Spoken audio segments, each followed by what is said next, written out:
Hello everyone, this is Sarika from CSBS department. So today I'm going to present on the topic functional blocks of a computer. First, let's see the introduction.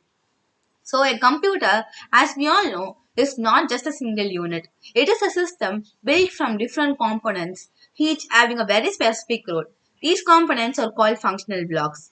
The main idea is that a computer works by processing inputs, performing operations, storing results, and then giving outputs. To achieve this, the system is divided into different units like the CPU, memory, input-output subsystems, and the control unit. So, let's see about CPU. The first and most important functional block is the CPU, which stands for Central Processing Unit. It is often called the brain of the computer. The CPU has two major parts, the Arithmetic Logic Unit or ALU and the Control Unit. The ALU is responsible for performing all arithmetic operations such as addition, subtraction, multiplication and division. Apart from arithmetic, it also performs logical operations like comparisons of numbers, checking conditions, and making decisions. Inside the CPU, we also have registers. Registers are very small, very fast memory units that hold temporary data, like the numbers being added or the addresses of instructions.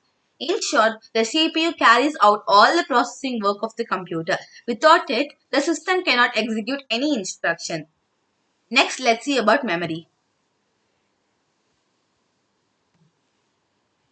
So, just like humans need memory to store information, a computer also needs memory to store data and instructions. There are two main categories of memory, primary memory and secondary memory. Primary memory includes RAM and ROM. RAM or random access memory is volatile, meaning it loses its data when the power goes off.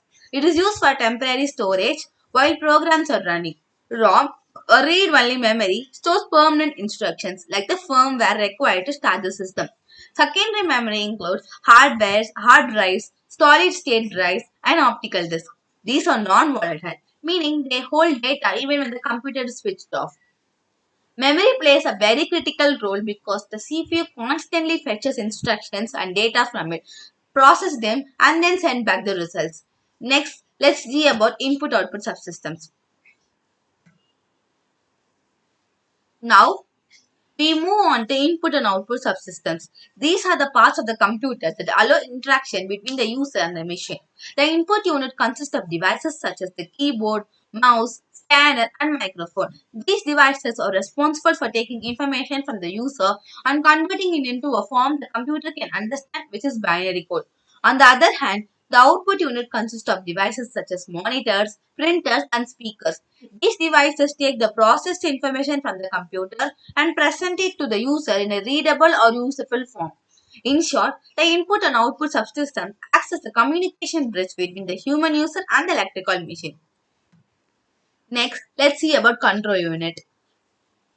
So, control unit plays the role of a coordinator. The control unit does not perform actual data processing, but it directs the operations of the CPU, memory, and input-output devices. Its main job is to fetch instructions from memory, decode them, and then send appropriate control signals to other units so that the instruction can be executed correctly. For example, if the instruction is an addition, the control unit tells the ALU which numbers to add. If the instruction is to display something, it signals the output device to present the result. There are two main types of control units, hardwired and microprogrammed. A hardwired control unit uses fixed circuits for control signals, while a microprogrammed control unit uses small programs stored in memory to generate signals. In short, control unit ensures synchronization and coordination across the whole system. So to conclude, we can say that a computer system is organized into four main functional blocks. The CPU acts as the brain that does the actual processing. The memory stores both data and instructions. Input and output subsystems connect the human user to the machine. And finally, the control unit ensures that all of these work together in the right order and at the right time. Understanding these blocks gives us the foundation to study deeper topics in computer organization and architecture, such as instruction execution cycles, addressing modes, and processor design. So, the next time you use a computer, remember that all these units are quietly working together in the background to give you the output you need. So, thank you all.